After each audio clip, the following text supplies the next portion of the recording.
pas question, voilà, chacun fait ce qu'il veut, mais je n'ai pratiquement jamais regardé. J'ai dû regarder 5-6 fois dans ma vie, à chaque fois que j'étais invité sur le plateau du Grand Journal, par Michel Denisot ou par tous ses prédécesseurs, Philippe Jacques-Ginas, Guillaume Durand et les autres.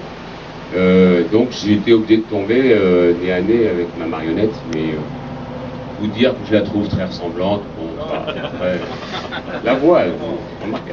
Oui, oui. Monsieur? Oui, bonjour monsieur. Vous parlez toujours de voyage, de rêve, d'étoiles. Vous avez écrit Le Petit Prince aussi, du désert. Votre dernier livre, c'est Les Traces m'ont rêvé. Mais êtes-vous arrivé au bout de vos rêves? Non, justement, je crois que c'est une des raisons pour lesquelles je répète tout le temps qu'il faut y croire, qu'il faut toujours oser les choses. Une fois que les choses me sont arrivées, bon, en ce qui concerne par exemple mon départ de TF1, je me souviens que pour le tout dernier journal, j'avais cité une phrase de Shakespeare qui disait « Ce qu'on ne peut en éviter, il faut l'embrasser ». Et je me suis dit, bah, profitons-en pour faire toutes les choses que j'ai eu envie de faire. Et donc, par exemple, la mise en scène, j'avais envie de mettre en scène un film, je l'ai fait avec un film adapté d'un livre de Pierre Loti, adapté par Didier Decoing. La mise en scène d'opéra, je l'ai fait avec Carmen, je vais le refaire cette fois-ci, cet été en Belgique d'abord, puis ensuite en France l'été suivant avec Don Giovanni. Je viens de terminer l'écriture d'un livret d'opéra. Voilà, il y a tout ça qui pour moi a beaucoup d'importance parce que c'est des choses que je voulais faire et j'essaierai jusqu'au bout d'en faire.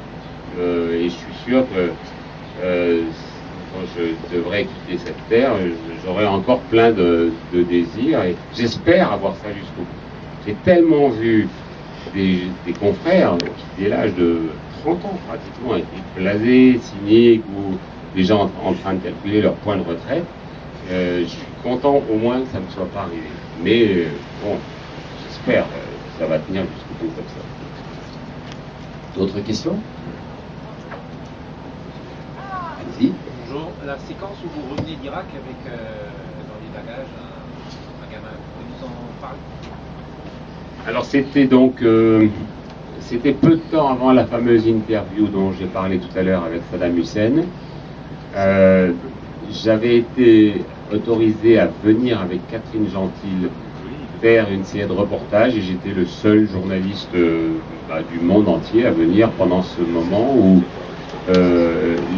l'Irak était sous embargo et complètement voilà, on n'avait pas le droit de s'y rendre, etc.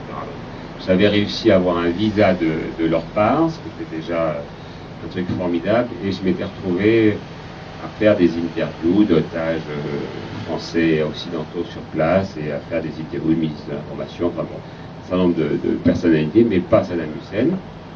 Et puis, au moment de repartir, je suis allé voir le chargé d'affaires à l'ambassade de France, puisque l'ambassadeur de France n'était pas là, c'était un numéro 2, qui s'appelait André Janier, et je vais le voir et je vais lui dire voilà, comment ça se passe pour la communauté française globalement, est-ce que je peux vous aider, faire passer des messages quand je vais revenir en France.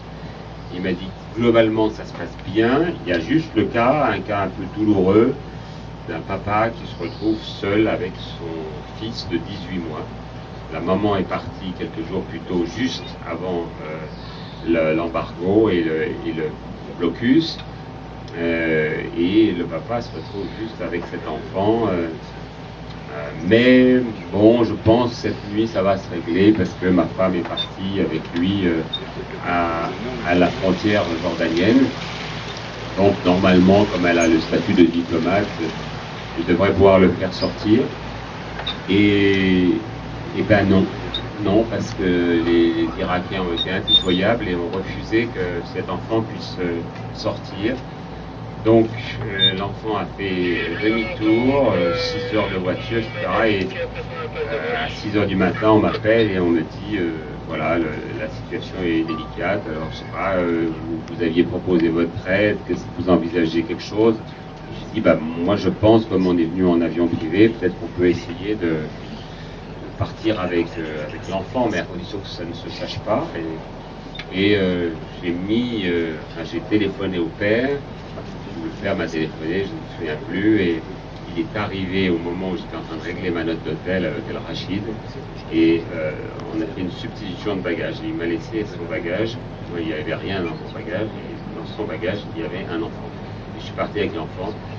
Alors je vous passe sur toutes les péripéties, parce que c'était très compliqué jusqu'à l'aéroport, mais j'étais persuadé qu'on avait été dénoncé dans le jour où l'enfant s'était mis à crier à un moment donné, et où j'étais pas suffisamment subtil pour savoir le faire taire, parce que je n'arrivais pas à retrouver la tétine. Il m'avait dit qu'il y avait une tétine dans le sac, je ne trouvais pas. Enfin bon, bref, il braillait, c'était affreux.